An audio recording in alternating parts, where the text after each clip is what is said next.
It's been more than a year since the Note 13's release in January, and back then, it was one of the best budget phones out there around the sub $200 segment. With its build quality, display, and performance, you couldn't really go wrong with buying this Redmi phone. But now, let's take a look at how this phone holds up, because if you look at the used market right now, you can get some great deals out there for this device. Alright, let's go. Starting off with the build, it's very similar to any phone released last year in this price range. It has a large display and large battery, but honestly it doesn't feel that bad to carry around, as its thickness is at 8mm and its weight is at 188.5 grams, which is close to something like the A52s 5G. For dust and water resistance, you have a rating of IP54, which isn't going to be on par with some of the more expensive mid-range or flagship phones out there. The display is Gorilla Glass 3, so that means that you do have decent scratch and drop resistance. And as you can see right here, this Ocean Sunset color is pretty nice, as it has this color shifting going on. But since this is a slab phone, it does make me miss the times when phones used to be curved. Not a huge deal though. This phone also has an in-display optical fingerprint sensor, and works fine, and it's probably fast enough for most people. I also appreciate the headphone jack here, as this is a phone that still includes it, even though some other phones in this segment have already dropped it. For the speaker setup here, you get stereo sound, and they get quite loud, which is nice. Quality wise, it's decent, but it can still be better. Now let's take a look at the display again. It's a 6.67-inch 1080p 120Hz AMOLED panel, and it gets pretty bright as well at 1800 nits. For a phone at this price, I'd say that the display is good, but in terms of the color, that number one spot obviously still belongs to Samsung. Viewing angles are also okay, but nothing special here. Overall, you get a smooth display that gets bright when you need it. Alright, so we've got a good build and a decent display, but what about the performance? Well, this phone has a 6nm Qualcomm Snapdragon 685, which is a good mid-range chipset. It can play titles like Genshin Impact and Call of Duty Mobile, but don't expect to get 60 FPS when you turn the graphics all the way up. Still, I think that this is good performance from a non-flagship chipset.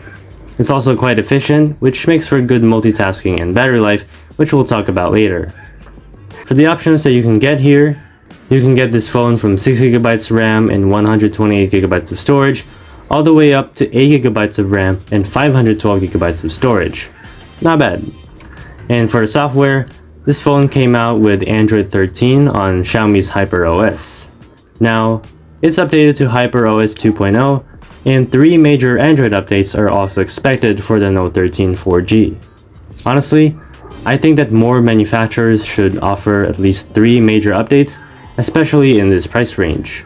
I haven't had much time with HyperOS yet, but if you're someone like me who came from MIUI, then you won't have any problems getting up to speed here.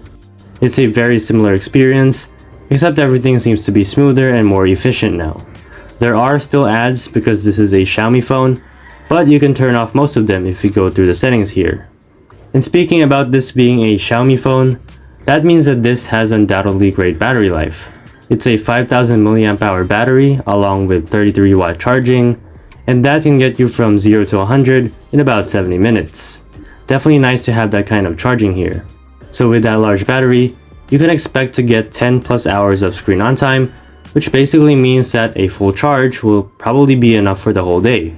Battery life from Xiaomi phones have never disappointed me, and this one is no different. Alright, so we've seen all these good features for this budget phone, but how much does it actually cost right now? Being a little over a year old now, you can pretty much see this phone on the used market already, and based on my own search, you can get this phone used for around $100 to $160 depending on RAM and storage options. In my opinion, that is a really good deal, and even more so that this phone's software is still being supported today. Lastly, let's take a look at the cameras. You get 3 cameras in the back, which are a 108 megapixel main sensor at f1.8, an 8 megapixel ultra wide at f2.2, and a 2 megapixel macro at f2.4. For the selfie camera, what you get here is a 16 megapixel sensor here. So for all the features of this phone, I think that this is where they did some cost cutting. Of course, you do get that 108 megapixel sensor, but in real world use, the main camera won't really get you the best shots. The autofocus isn't the most consistent, and photos are usually overexposed, so you need to manually control the exposure to get better shots. Now, if you are getting a phone like this, you probably won't need the greatest camera tech out there, so I'd say that the experience here will be more than enough for most people. Overall, I think that you can take good photos here, but there are some better options out there if you really prioritize cameras. For videos, you also don't have 4K here, so you can only shoot up to 1080p videos at 30 FPS.